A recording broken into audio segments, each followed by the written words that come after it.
Selamat datang di Tisa Tokoh Podcast yang ke-11. Podcast yang ke-11 ini kita bareng Mas Is, seorang menurut saya sih aktivis di Kota Solo. Halo Mas Is. Halo. Kebetulan di Kota Solo tapi aslinya bukan orang Solo ya? Bukan. Itu enggak jadi masalah nanti kayak ditanya sama gubernur Jawa Tengah. Jawa Tengah kan, Mas gubernur dari mana gitu. Nah, Mas Is, aku ngajak kamu ke sini mau ngobrol-ngobrol tentang sesuatu yang setiap hari Mas Is itu selalu bicarakan di sosial media. Kita kan jarang ketemu sama Mas Is ya. Selalu aku melihat Mas Is itu di Twitter, Facebook enggak ya? Di Instagram maksudnya ya. Nah, itu tentang Mas itu selalu concern dan selalu peduli dengan gerakan dan Indonesia sih ya. Itu iya enggak sih, Mas? Yang Mas Is pedulikan tentang Indonesia itu apa sih? Ya aku sih masih memikirin kalau sampai sekarang ya ruang demokrasi dan HAM ya. Ruang demokrasi dan HAM. Nah, karena itu paling mendasar banget. Ketika ruang demokrasi ada, musisi bebas berkarya, kita jurnalis bebas menulis, mahasiswa bebas bersuara. Itu kenapa Mas Is penting banget ruang demokrasi. Oke, itu kenapa Mas Is juga menginisiasi gerakan kawan-kawan di Sukoharjo melawan racun itu ya. Saya pertama kali ketemu Mas Is waktu di situ ya, tahun berapa itu? 2017. 18 Februari. Status Mas Is masih mahasiswa dulu itu. Waktu itu masih mahasiswa. Kenapa Mas masih mahasiswa terus mau ikut dalam gerakan warga untuk untuk apa ya? Menuntut hak hidupnya lagi. Sebenarnya kalau aku pribadi itu sebagai bentuk beban moral saja sih, beban moral. Karena awalnya aku juga seperti kebanyakan orang yang oleh kawan-kawan itu selalu dibilang orang-orang apatis. Ya aku juga dulu seperti itu. Aku ke kampus cuma sebatas kuliah, raih nilai IPK bagus. Pernah mengalami masa itu? Iya. Terus. Nah itu dia masanya. Aku kan seperti orang-orang lain yang misalnya dari SD, SMP, SMA sampai kuliah itu. Dulu aku memang fokusnya mau tidak mau aku harus yang terbaik di kelas gitu. Oke. Fokusku dinilai dulu karena pikirnya semakin tinggi nilai kita semakin gampang dapat pekerjaan. Ternyata setelah semakin lama bergaul sana sini terus belajar, terutama waktu itu peran dulu di Pers Mahasiswa kan semakin banyak bersentuhan dengan buku-buku ya. Aku semakin sadar bahwa harus ada yang kulakukan dan nggak mungkin cuma mikirin diri sendiri gitu loh. Nah bagiku keterlibatan di sana beban moral di satu sisi agar aku juga selamat dalam artian yang artinya aku pun suatu saat tidak jadi korban-korban kayak yang sekarang dialami banyak rumah-rumah digusur terus kemudian petani sawahnya jadi beton kan. Ya aku juga berharap aku ketika terlibat ke sana misalnya di Sukoharjo itu kan pencemaran gitu ya? Lingkungan. Iya, benar. Aku juga sebenarnya tidak mau ketika keluargaku atau aku sendiri akan mengalami seperti itu. Makanya selagi aku belum mengalami hal yang serupa yang seperti yang di Sukoharjo, bagaimana caranya? Ini di stop di sini aja lah. Cukup di Sukoharjo aja ini pencemaran lingkungan. Nah, itu sih yang aku. Jadi memutuskan untuk terlibat dalam aksi itu. Berarti panggilan jiwa dong? Ya kalau bisa dibilang itu jalan. Tidak ada pilihan lain sih bagiku karena kalau kita nggak mikirin itu, kalau aku pribadi kalau kita masa bodoh dengan hal-hal yang seperti itu, pencemaran lingkungan, penggusuran, perampasan lahan petani, kalau kita nggak mikirin itu bagiku suatu saat juga pasti aku akan mengalami karena di sini mereka udah aku bagiku sistem yang sekarang ini nggak pernah puas gitu loh, habis menindas di sini, menindas lagi di tempat lain. Nah itu sih. Kenapa nggak milih? Wah ya udahlah itu biar urusannya warga di sana aja. Lagian enakan main game, enakan nongkrong di warung kopi, habis itu sampai pagi, besoknya lagi kuliah gitu. Kenapa nggak kayak teman-teman yang lain, Mas? Kalau persoalan itu siapa sih sebenarnya yang nggak pengen kita hidup santai gitu? Cuma masalahnya kalau aku hanya memilih untuk santai, banyak juga mereka ini yang misalnya ditindas atau pencemaran lingkungan yang tanah rumahnya digusur, mereka juga sebenarnya pengen main. pengen Iya, main. iya.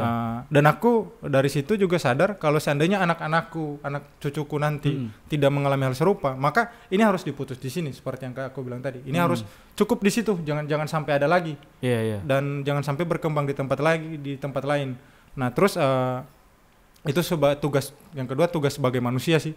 Oke. Karena kalau manusia cuma mikirin diri sendiri, lahir terus besar, makan, mati.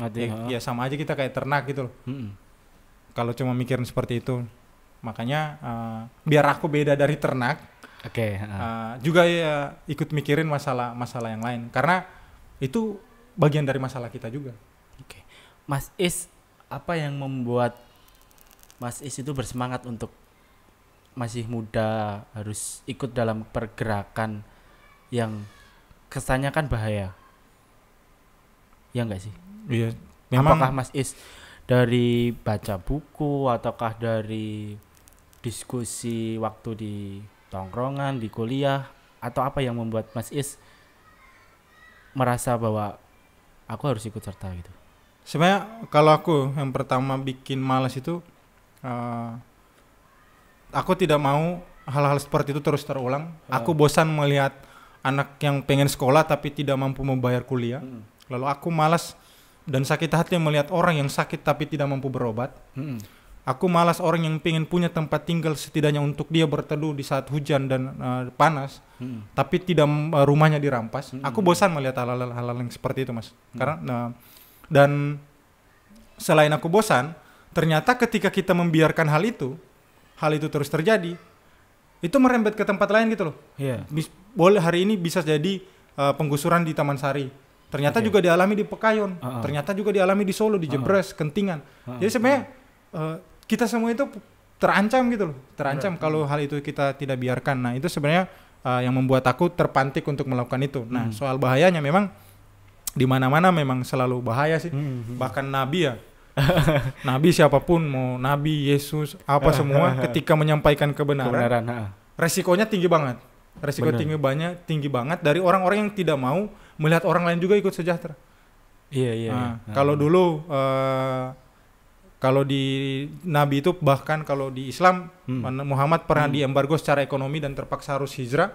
Kalau di Kristen Yesus bahkan harus mengorbankan dirinya di apa ya? Disalib. Nah, itu sebenarnya hal-hal seperti itu juga terjadi saat ini. Kalau kita lihat orang-orang yang terlibat dalam gerakan dalam gerakan khususnya kaum muda ini, ya mengalami ancaman yang serupa, entah pemenjaraan, lalu kemudian pemukulan, penculikan, itu sebenarnya ada. Cuma aku selalu pikir dan selalu menanamkan dalam pikiranku juga bahwa keberanian itu memang harus dilatih. Keberanian itu memang harus dilatih dan terus kalau satu orang udah terbiasa berani, itu keberanian akan menular. Itu keberanian akan menular. Jadi itu sih yang sampai saat ini mendorong aku untuk apapun resikonya. Aku ya bosan memang melihat orang tidak bisa sekolah, orang yang tidak bisa berobat. Oke. Nah, kemudian muncul banyak sekali gerakan ya Mas Is ya. Dan beda dengan tahun-tahun 2015 ke bawah, itu kebanyakan kan didominasi oleh teman-teman mahasiswa. Tapi sekitar 2016-2017 ke atas, gerakan itu juga mengalir dari anak-anak SMA. Nah, ini sebenarnya yang perlu kita syukuri buat dari reformasi, Mas. Buat dari reformasi itu, ketika reformasi itu sedikit yang terlibat, makin ketika keran demokrasi itu dibuka oleh gelombang reformasi, mulai banyak bermunculan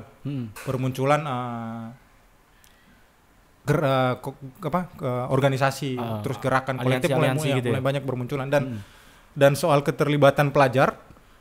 Memang mereka baru mulai kembali terlibat di saat 2012 ke atas gitu loh. Mulai ada aliansi pelajar, kolektif pelajar, anak-anak pelajar yang mulai baca buku lah, mulai terlibat dalam gerakan.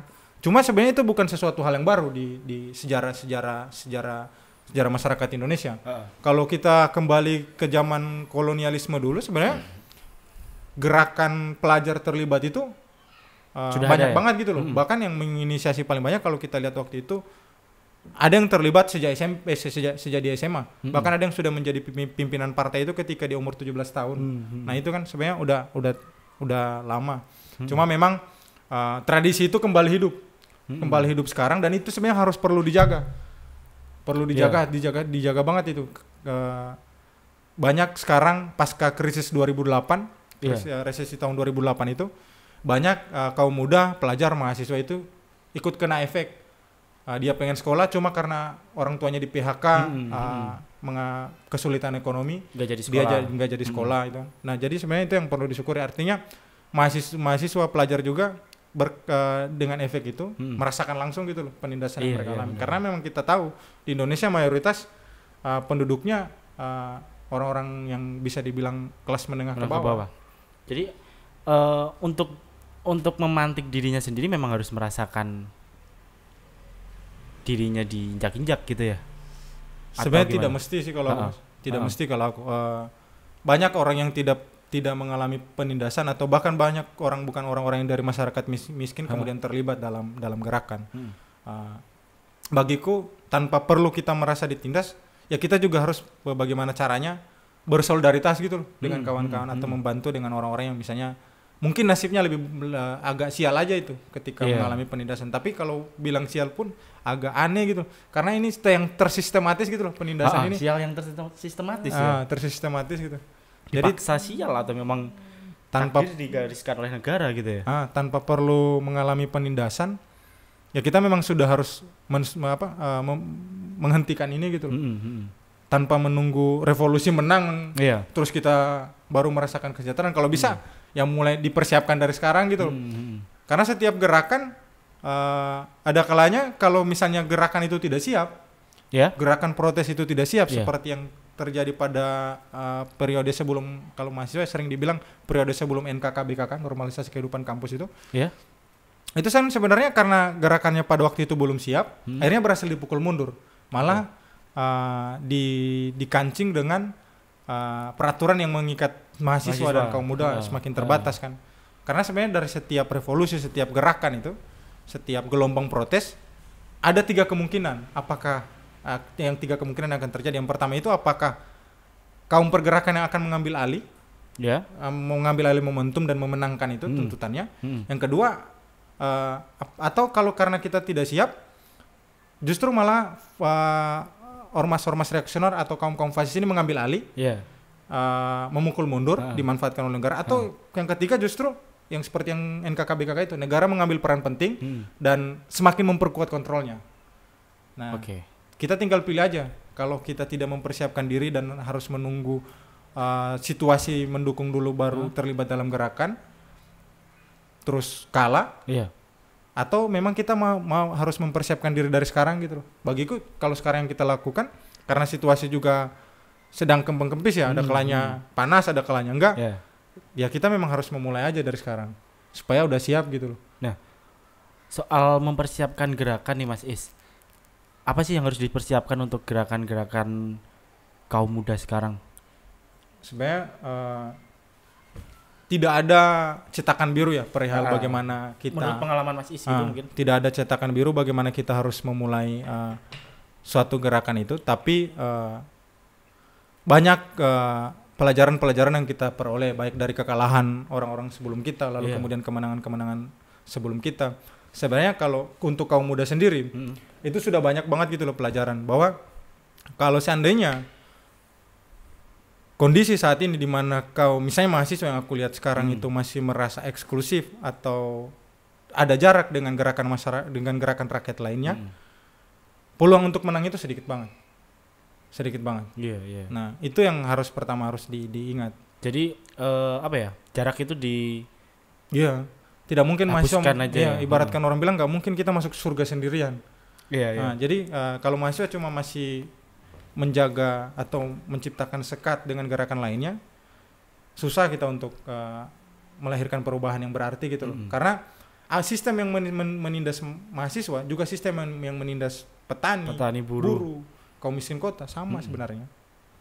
Jadi jarak itu memang harus dihapuskan. Nah, itu kemudian, yang paling pertama itu jarak yang kaum muda harus menghilangkan jarak itu. Kaum muda harus mulai berpikir bahwa dengan ikut bergabung dengan gerakan lainnya, entah gerakan buruh, tani, itu kemenangan jauh lebih terbuka lebar gitu loh. Karena misalnya kalau aku kasih contoh, misalnya kenapa ketika cuma mahasiswa itu tidak tidak berdampak kuat gitu loh. Iya. Karena pertama, ketika mahasiswa mogok kuliah, mogok belajar, itu pabrik tetap jalan. Tuas-tuas ekonomi kapitalisme tetap jalan. Iya. Nah, tapi kalau kemudian mahasiswa yang terlibat mogok belajar, turun ke jalan, lalu buruh juga mogok, petani keluar meninggalkan ladang, kan itu akan terjadi kekacauan gitu. Iya. Akan kapitalisme otomatis produksi terhenti, kebutuhan pangan juga akan terhenti. Nah itu kan akan terjadi gelombang protes di mana-mana. Nah kalau seandainya ini dimanfaatkan dengan baik, itu jauh lebih ampuh gitu loh ketimbang cuma mahasiswa sendiri. Karena aku masih ingat salah satu, aku ya mungkin semoga nggak diciduk sama negara ini. Kalau Trotsky itu pernah bilang kalau mahasiswa itu cuma bergerak sendirian, maka mereka kan dibiarkan oleh kapitalisme gitu loh. Dibiarin aja mereka protes-protes, tunggu mereka capek, atau aku masih bisa berproduksi. Iya. Tapi ketika mereka sudah mampu memantik petani, buruh gitu ya. Nah ini udah bahaya, harus disikat. Memang mereka harus mau tidak mau harus diasingkan, dibunuh, dipenjara. Itu yang terjadi ke Soekarno dan kawan-kawan kan. Ketika yang menginisiasi gerakan dulu kan, entah mulai dari Tirto Adi Suryo, orang terpelajar terlebih dahulu ini, Soekarno dengan terus kemudian ada gerakan Budi Utomo. Itu kan orang yang terpelajar terlebih dahulu. Benar. Tapi mereka tidak hanya mengorganisir orang-orang di situ. Yang terpelajar juga. Tapi yang petani misalnya juga. Kan, bahkan Tirto Adi Suryo itu menulis beberapa tulisan yang pakai bahasa Melayu sendiri kan, pers Melayu pertama kan yang dirintis oleh Tirto. Nah itu kan berhasil memantik orang-orang desa, petani-petani miskin. Karena berhasil memantik itu akhirnya si Tirto yang diasingkan. Nah sebenarnya ancaman sekali gitu. Itu sebenarnya pelajaran penting gitu loh. Kalau seandainya cuma mahasiswa doang, susah. Dan ini yang terjadi di 2019. Di reformasi di korupsi kemarin itu. Reformasi di korupsi. Selain itu karena ya ada juga isu yang akhirnya yang membuat isu ini tenggelam gitu loh. Kan, yang ditampilkan di TV bukan orang yang terlibat dalam gerakan. Itu kan tapi kan udah berhasil mas. Reformasi di korupsi kemarin itu kan menghasilkan duta Shopee. Wah itu lah ini yang sebenarnya aku juga sama kawan-kawan itu sempat memikirkan hal itu kemarin. Memang hebat banget negara beserta aparatus ideologi dan aparatus kekerasan ini dalam membungkam perlawanan rakyat gitu. Dalam segi aparatus kekerasannya mereka memobilisasi ribuan aparat untuk membungkam gerakan. Dalam segi aparatus ideologisnya mereka memanfaatkan kampus, bahkan ada instruksi kan dari Menristek untuk mahasiswa tidak boleh Menristek gitu tidak boleh kan. Terus dari Mendikbud pun tidak boleh, pelajar-pelajar tidak boleh terlibat. Nah mereka memanfaatkan itu. Dan satu lagi media, ketika orang-orang yang dibawa ini berhadapan-hadapan langsung dengan aparat, aksi bahkan ada yang dipukuli sampai ditembak mati si Yusuf Bagus dan Randi lain-lain ini, media justru mengundang orang-orang yang tidak terlibat gitu loh. Itu benar. Tidak terlibat, dan kita sebut saja Fatur misalnya. Dia akhirnya karena dia tidak mengerti apa-apa, tapi dia ditokohkan, akhirnya masa-masa yang mengambang ini, yang belum tahu permasalahan juga di akar rumput, itu malah terbuai dengan hal itu. Termakan dengan hal itu. Padahal banyak gitu loh, kalau seandainya mau dibilang pahlawan dari reformasi di korupsi kemarin, si Randi Bagus itu benar-benar orang-orang yang mengorbankan nyawanya. Dan malah itu nggak diekspos media tidak diekspos media, kecuali anak-anak Kamisan yang setiap Kamis suarakan itu gitu. Nah, itu sebenarnya yang jadi permasalahan. Peran-peran mereka membungkam itu akhirnya ya, kalau malah kita kecolongan banyak hal, undang-undang KPK lolos, RUU Minerba lolos. Untung RUKUHP belum, masih ditunda. Tapi kemungkinan akan diketuk. Terus RUU PKS yang sangat dibutuhkan dengan RUU PRT nggak digagas sama sekali sama pemerintah. Nah, gimana itu? Jadi untuk untuk sebagai pembelajaran itu gimana sih mas reformasi di korupsi kemarin itu? Ya kalau untuk aku sudah, kalau melihat yang kemarin itu luar biasa ya. Sebenarnya udah luar biasa karena sudah memantik ribuan aksi massa ribuan mahasiswa, ribuan pelajar tumpah ruah ke jalan Itu STM sebenarnya patut diapresiasi karena setelah reformasi tahun 98 baru itu yang banyak banget yang turun parua ke jalan. Tapi ya memang secara kualitas memang ya oke lah, tidak bisa dibandingkan dengan reformasi yang 98. banyak begitu. Tapi itu perlu diapresiasi dan perlu ditingkatkan. Banyak kesalahan kita yang kemudian harus kita evaluasi sebenarnya. Yang kemudian harus kita evaluasi dari gerakan itu. Jadi mari sama-sama, kalau aku sih kita pikirkan itu. Orang-orang di gerakan ini kita pikirkan masalahnya ini apa. Oke, sekarang pertama masalah satu sudah jadi hal umum. Banyak orang yang ditokohkan dan merasa dirinya tokoh, tapi padahal tokoh-tokohan reformasi di Sofi misalnya. Hal itu harus segera diatasi. Dan bagaimana caranya? Kawan-kawan yang terbiasa dalam menyebarluaskan propaganda untuk terus mengabarkan bahwa ini tidak benar kalau ada ditokohkan seperti ini, tapi dia tidak pernah terlibat. Dan juga untuk masyarakat awam, memang oke, kita menghargai bahwa memang dia waktu itu di TV tampil kemana-mana. Tapi ingat juga jangan karena dia posting yang baik-baik, dia posting yang kata-kata bijak begitu, lalu kemudian merasa bahwa enggak, dia juga manusia, salah. Jangan malah ada salah, jangan malah jadi begitu gitu loh. Tapi orang-orang yang tahu dan terlibat di gerakan ini tahu bahwa mereka ini merasa dihianati gitu loh. Kawan-kawan mengkritik si Fatur bukan berarti karena dia tidak bikin kesalahan, tapi dia malah tidak terlibat aksi tapi mengambil momentum di mana-mana dan melupakan bagus Randi CS itu gitu loh. Nah itu yang perlu kita pikirkan. Dan kalau bisa hal-hal seperti itu tidak ada lagi gitu loh. Oke, memang bakal banyak ya, tetap akan terus ada orang yang mengambil momentum dalam setiap gerakan.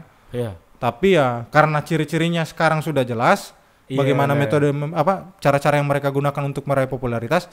Kalau bisa jangan ada lagi budiman-budiman, fatur-fatur selanjutnya gitu loh. Benar-benar jadi harus di stop saat mereka memulainya itu ya. Terus yang kedua jangan nunggu situasi seperti reformasi di korupsi baru kita mulai terlibat dalam gerakan kalau aku mah. Karena kalau kayak kemarin itu memang harus diakui banyak yang bisa dibilang belum siap gitu loh. Bisa dibilang belum siap, tapi karena memang situasi memang sudah membuat mereka terpaksa harus turun ke jalan karena banyak undang-undang yang mengancam hajat hidup orang banyak. Akhirnya mereka turun ke jalan tapi memang belum terorganisir dengan baik. Nah ini yang perlu dievaluasi lagi. Kenapa kita belum terorganisir? Apa kekurangan kita? Itu yang perlu kita evaluasi di masa mendatang, terutama setelah pandemi ini berakhir ini. Gitu. Jadi di lapangan, di aksi gitu tidak satu komando ya? Nah itu memang ada kalanya aksi itu mengalir apa adanya gitu. Dia kayak karena bentuk protes ya. Ada orang-orang yang mau sampai meluap-luap emosinya ketika terlibat dalam aksi, bahkan ada yang terlibat di dalam juga kan tidak hanya satu kelompok, tidak hanya di satu kelompok, tapi bagaimana caranya kita memikirkan ketika hal-hal yang seperti itu, yang kita pikirkan tuntutan kita gitu dulu, tujuan kita, musuh siapa dan kawan siapa dalam satu aksi itu. Karena yang terjadi sekarang kita malah dibawa dan mengikuti permainan negara yang menciptakan konflik horizontal. Jadi ya kalau bisa hal-hal seperti itu segera dievaluasi, karena rata-rata yang nggak bisa dipungkiri bahwa negara memainkan peran penting untuk kemudian melibatkan orang-orang yang memecah konsentrasi dari sebuah gerakan itu. Nah kayak kemarin ini sengaja ditokohkan tapi tiba-tiba habis itu dia di dalam gedung dengan aparat, dengan negara, dengan pejabat-pejabat negara. Padahal dia tidak terlibat sama sekali. Padahal itu bukan sesuatu yang diinginkan oleh massa. Nah kalau sudah padat misalnya digerakkan, kalau aku mah kehendak massa yang memang harus diikuti. Bukan kalau kita mengedepankan kepentingan pribadi dalam gerakan, itu tuh nggak bakalan sesuai dengan massa. Kalau cuma mau nyari popularitas, ketika popularitas itu kita nggak dapat, kita akan gampang kecewa. Anjir, aku udah terlibat dari gerakan, udah susah-susah nggak tidur tapi kok aku gini-gini aja gitu, nggak dikenal gitu ya. Nah itu akan otomatis bikin kecewa. Makanya jangan pernah tempatkan itu. Kalau masih menempatkan hal-hal itu, ya mau tidak mau resikonya dia bakal gampang kecewa. Tapi ketika dia menempatkan kepentingan orang banyak ini adalah hal yang utama, ya dia akan susah senang dengan apa yang dialami oleh orang-orang ini. Dia akan bahagia ketika orang-orang ini bahagia. Dia akan kecewa ketika orang-orang ini kecewa. Tapi ketika yang seperti yang aku bilang tadi, kepentingan pribadinya yang dikedepankan, ketika dia top, ketika dia dikenal luas, dia bakal melupakan orang ini. Sudah banyak kawan-kawannya itu ya. Sudah banyak contohnya hal seperti itu. Oke, menarik sih Mas. Aku juga punya satu kegelisahan ketika dalam satu aksi itu teman-teman lebih pada bikin poster, terus apa ya, kritik di sosial media. Nah, itu termasuk gerakan juga nggak sih Mas? Di era sekarang sebenarnya penting tetap namanya begitu, entah dia cuma dalam bentuk poster, itu sebenarnya bagian dari propaganda, bagian dari bentuk aksi. Karena banyak orang awam itu bilang, alah cuman bisa bikin kayak gitu, diposting kayak gitu. Kalau aku secara pribadi Mas menghargai. Mungkin aku memang mengharapkan orang-orang kemudian tumpah ruah ke jalan. Bener. Tapi kemudian aku tidak mengabaikan orang-orang yang turut mendukung kita gitu.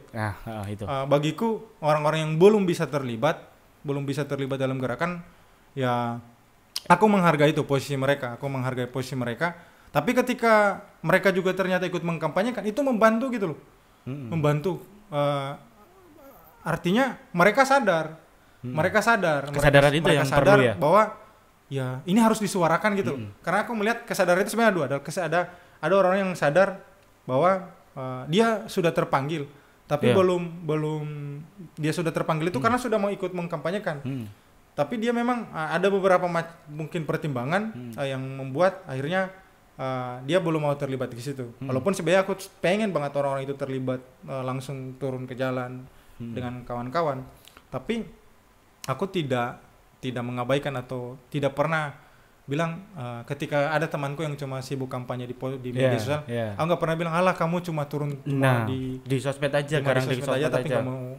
Aku nggak ada tuh, aku bilang cuma malas aku kalau mungkin kalau kita kritik otokritik biasa itu hal yang wajar. Iya, membangun. Tapi benar. Untuk aku kemudian mendiskreditkan atau menganggap perlawanan mereka itu sesuatu yang remeh gitu. Itu aku nggak sepakat sih dengan hal seperti itu.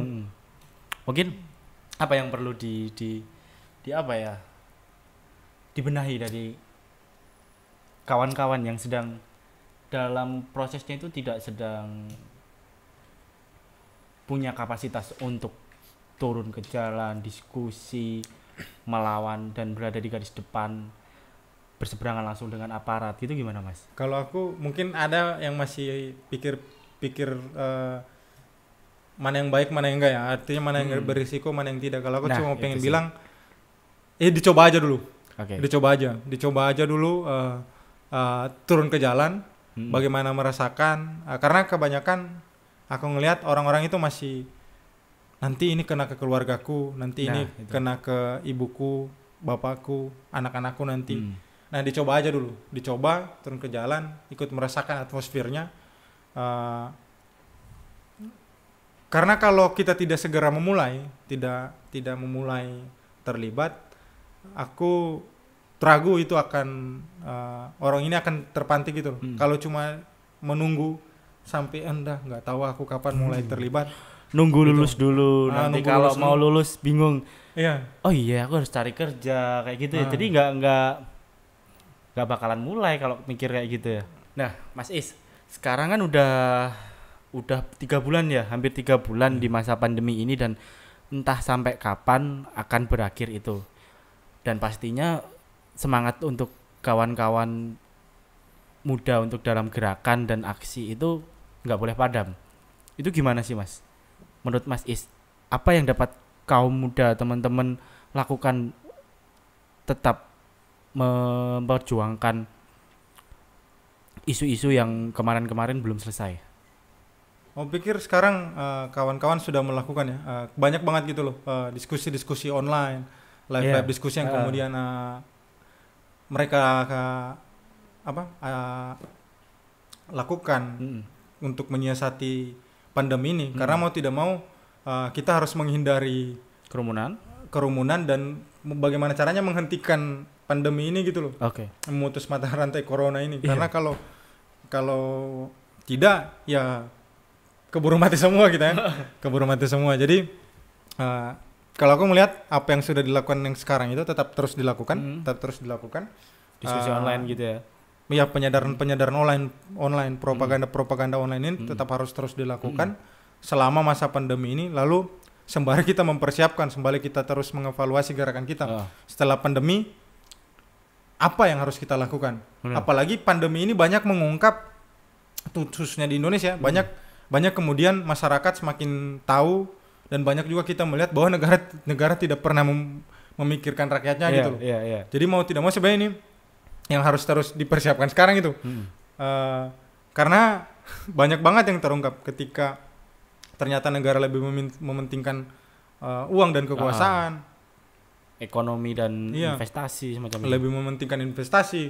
Nah ini kan jadi kayak negara sedang mempertontonkan ke masa yang kebetulan juga dirumahkan, yang di rumah aja dan lebih banyak waktu mengakses informasi lewat media sosial dan televisi ya, koran. Jadi dipertontonkan gitu ke warga. Banyak bahkan kalau kita lihat sering trending jangan percaya Jokowi lain lah ya.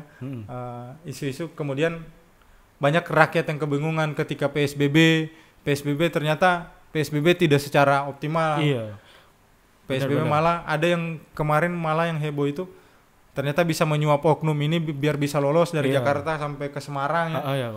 Itu petugas itu ya. Petugas. Nah, jadi sebenarnya surat jalan dijual-belikan. Ada yang ternyata 20 positif corona kan yang di Bandara Soekarno-Hatta. Nah, ini kan sebenarnya sudah mempertontonkan ya. Dan kita tidak perlu lagi untuk merepot-repot nyari kesalahan negara, tapi mereka sendiri sedang mengekspos kesalahannya sendiri gitu loh. Nah, ini yang harus dijaga. Propaganda ini, diskusi-diskusi terus, kampanye-kampanye online ini tetap harus dijaga. Karena kalau tidak ada yang bisa kita lakukan lain selain bagaimana caranya kita tetap bisa melakukan propaganda, tetap bisa memperjuangkan tuntutan kita, tapi di satu sisi kita juga harus memutus mata rantai pandemi ini. Iya, benar. Karena kalau kita biarkan negara doang yang ngurusin pandemi, nanti malah lebih banyak mati kita. Dan sebenarnya kalau ketika kita terlibat bersolidaritas, misalnya ada yang bagi-bagi makanan gratis. Menarik itu Mas, solidaritas. Bagi-bagi masker ini yang dilakukan oleh gerakan-gerakan bagi-bagi petani, bagi-bagi sayuran. Sayur ini sebenarnya itu penting juga jadi pelajaran bahwa tanpa negara sebenarnya kita sudah bisa hidup.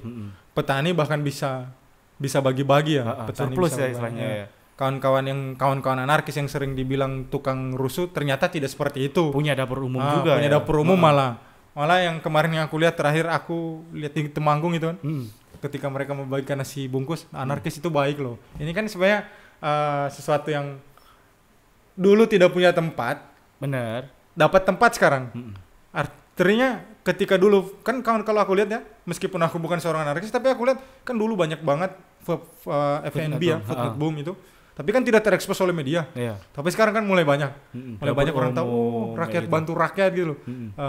Makanan gratis yang dibagi-bagikan. Nah jadi ini hal-hal seperti ini menjadi dapat tempat. Nah ini yang harus dimanfaatkan secara maksimal supaya setelah pandemi ini berakhir, yang kita lakukan tidak lagi menyadarkan bahwa ini perlawanan atau perjuangan atau solidaritas ini begini, tapi bukan itu lagi. Tapi bagaimana caranya kita menghentikan sistem ini gitu loh.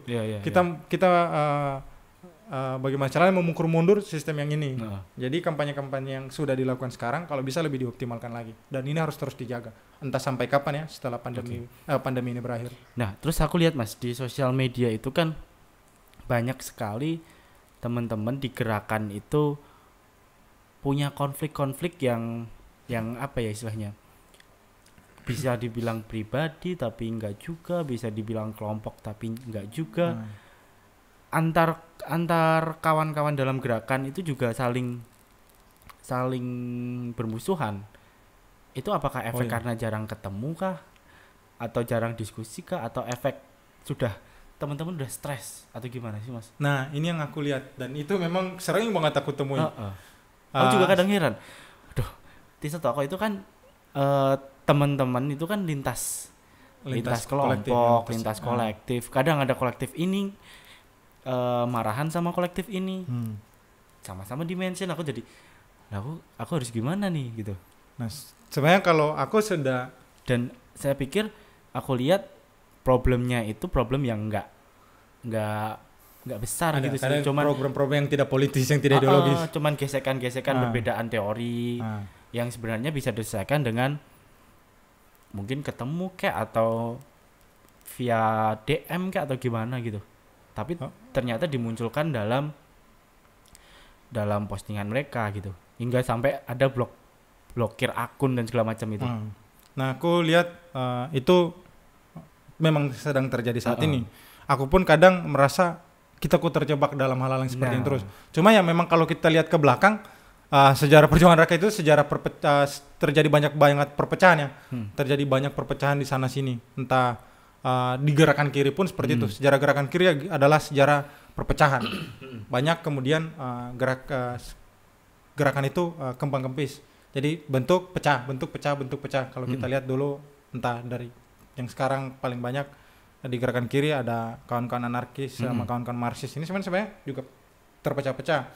Nah, cuma ini agak sedikit mendingan karena mereka tidak menganggap satu organisasi itu hal yang fundamental, hal yang harus dikultuskan gitu loh.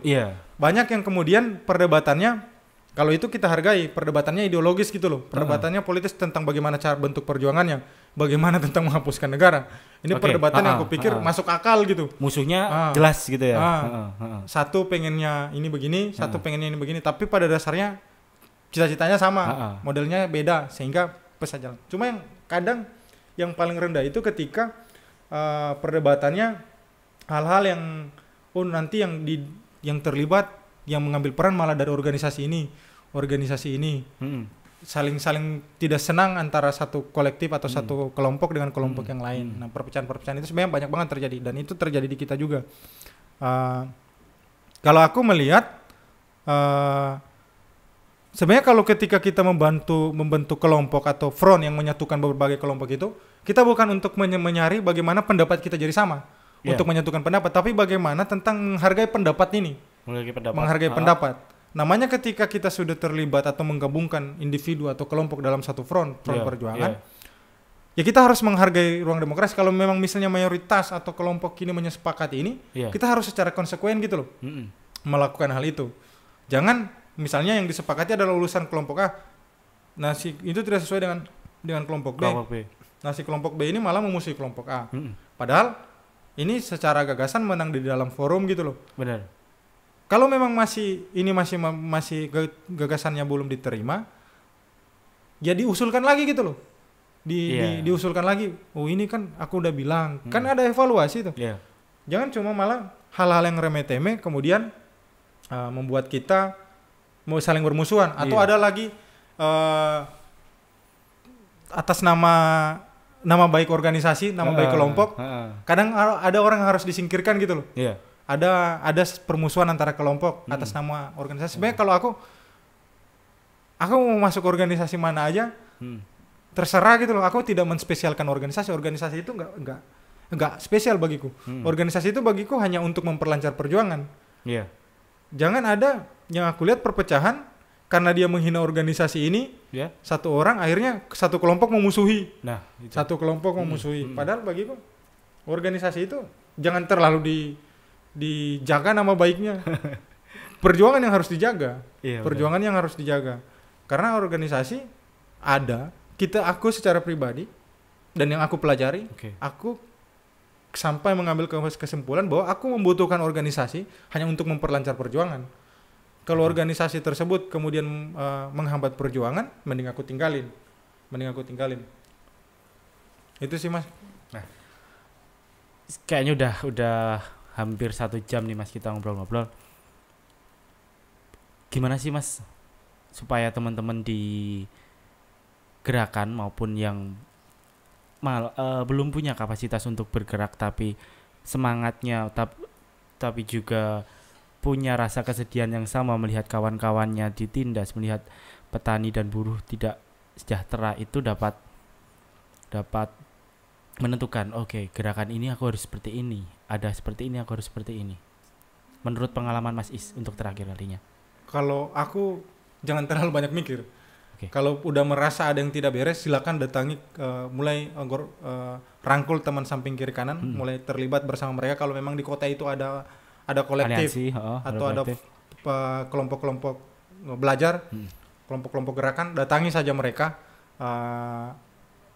Segera ikut melibatkan diri dengan, jangan menunda-nunda. Karena kalau kita menunda-nunda, itu udah salah satu penghambat gitu loh. Oke. Tapi ketika kita memulai, itu kalau kata Pram itu kita udah mengerjakan 50%. Pada saat memulai itu juga. Udah 50% udah proses itu. Jadi kalau aku nggak usah ragu-ragu gitu loh, jangan nunggu aku harus teori dulu nih. Melatih teori dulu. Aku harus kuasai teori baru terlibat di gerakan. Jangan, karena teori itu tidak akan menemukan keilmiahannya, watak keilmiahannya kalau tidak diuji coba di lapangan. Jadi jangan harus menunggu kita menguasai tamat ribuan atau ratusan buku dulu baru terlibat. Okay. Jangan itu. Karena teori itu harus diuji coba. Sebuah teori, apa yang kita pahami, itu harus terus diuji coba agar menemui watak keilmiahannya. Karena kalau tidak seperti itu, teori hanyalah sebatas teori. Dan untuk kawan-kawan yang sudah terlibat ya udah di dalam gerakan, jangan pernah capek lah, jangan pernah bosan untuk berpropaganda. Toh sekarang udah gampang gitu loh, kita ibaratkan untuk menyebarluaskan gagasan. Kalau dulu masih dalam bentuk cetak-cetak saja ya, dalam bentuk koran politik, lalu kemudian ada majalah, buletin. Tapi sekarang kan udah banyak banget gitu loh media. Udah media sosial udah. Kita bisa membuat media sendiri lah. Satu orang pun sekarang bisa bikin media. Dia bikin Instagram yang mungkin dia pikir khusus perjuangan ini, misalnya gerakan kolektif belajar misalnya, itu udah bisa bikin sendiri dia himpun buku-buku referensi, dia posting di media sosial, kemudian dia bilang dikasih link downloadnya, itu kan udah jadi mudah gitu loh. Karena sebenarnya harusnya hal perkara untuk pengorganisiran tidak perlu diribetkan lagi lah, udah gampang sebenarnya, udah jauh lebih mudah dari zaman dahulu. Cuma bagaimana caranya kita mengoptimalkan. Dan yang kedua adalah selanjutnya adalah kawan-kawan, kalau aku lihat jangan terlalu kaku dengan sebuah teori. Jangan terlalu kaku jangan terlalu kaku dengan sebuah teori. Jangan ketika menyambung yang tadi ini sebenarnya yang perpecahan itu, jangan ketika kita berpemahaman A, si teman kita berpemahaman B, kemudian kita saling menghindar. Nah, itu. Bagaimana caranya? Ya kalau memang merasa berbeda dan tidak ya coba ya diajak ngobrol gitu loh, ajak ngobrol sama-sama. Sebenarnya apa sih yang harus kita perjuangkan, dan sebenarnya bagaimana metodenya. Kalau kita cuma saling menghindar begitu, yang ada kita malah saling curigai antar kelompok. Benar. Antar individu akan saling mencurigai. Dan yang paling utama untuk kawan-kawan muda, kalau bisa terlibat dalam solidaritas gerakan tani, gerakan rakyat kaum miskin kota itu, jangan pakai bahasa yang susah-susah deh. Banyak banget aku nemuin bahasa susah-susah. Udah bahasa imperialisme, neoliberalisme, bahasa A, B, C, D, sedangkan warga yang diorganisir nggak paham itu. Kalau bisa gunakan bahasa yang bahkan binatang pun bisa mengerti bahasa kita itu loh. Itu kalau ibarat peribahasanya. Kalau bisa pakai bahasa yang sederhana mungkin. Jangan terlalu mendewa-dewakan teori, jangan terlalu mendewakan kutipan-kutipan, tapi ternyata itu nggak bisa diterima. Nggak relevan. Oke. Menyenangkan sekali Mas Is, tapi ternyata sudut pandang seorang yang berada di panggung gerakan berbeda dengan saya yang istilahnya berada di persimpangan gitu ya. Tapi Tester Toko kan yang bantu aku dulu. Tester Toko yang terima kasih nih sebenarnya, terima kasih untuk Tester Toko ya. Karena aku beberapa kali secara kebutuhan kawan-kawan di kolektif itu dibantu lah sama Tester Toko dulu waktu aku di Sukoharjo juga. Tester Toko sebenarnya cuma wadah yang bantu itu. Saya pengen Tester Toko menghubungkan antara teman-teman yang punya semangat tinggi di dalam gerakan dengan kawan-kawan yang mampu mewujudkan gerakan itu kayak Mas Is gitu. Nah, itu tadi teman-teman ngobrol tentang gerakan dan kaum muda. Saya yakin kebanyakan teman-teman di Tester Tokoh adalah orang-orang yang punya nalar kritis yang luar biasa, punya semangat yang luar biasa untuk melihat ketidakadilan itu sesuatu yang harus dilawan. Jadi semoga podcast dengan Mas Is ini dapat menjadi api di antara banyaknya titik-titik air ya Mas ya, yang membungkam dan memadamkan semangat kita. Jadi terima kasih Mas Is. Kalau Mas Is, teman-teman nih kalau pengen belajar, pengen ngobrol-ngobrol dan tanya-tanya dengan Mas Is, bisa di mana sih Mas Is? Sebenarnya gampang, tinggal ke Pucangan aja. Kalau orang Solo tinggal ke Pucangan, Kartosuro. Okay. Kalau orang Solo ya datang aja ke Pucangan. Kalau orang dari luar daerah via Instagram atau Twitter? Semua namanya belum mati. Belum mati. Apa itu? Belum mati. Belum mati. Underscore. Nah, itu sih kalau ya. Itu harapannya teman-teman juga punya semangat lagi dan memperbanyak jaringan dengan kawan-kawan yang sudah melalang buana di gerakan. Jadi banyak kok teman-teman di gerakan yang iya, masih banyak yang lebih dari aku itu. Yang banyak. tidak apa ya? Tidak menjadi guru tapi menjadi kawan. Gitu sih.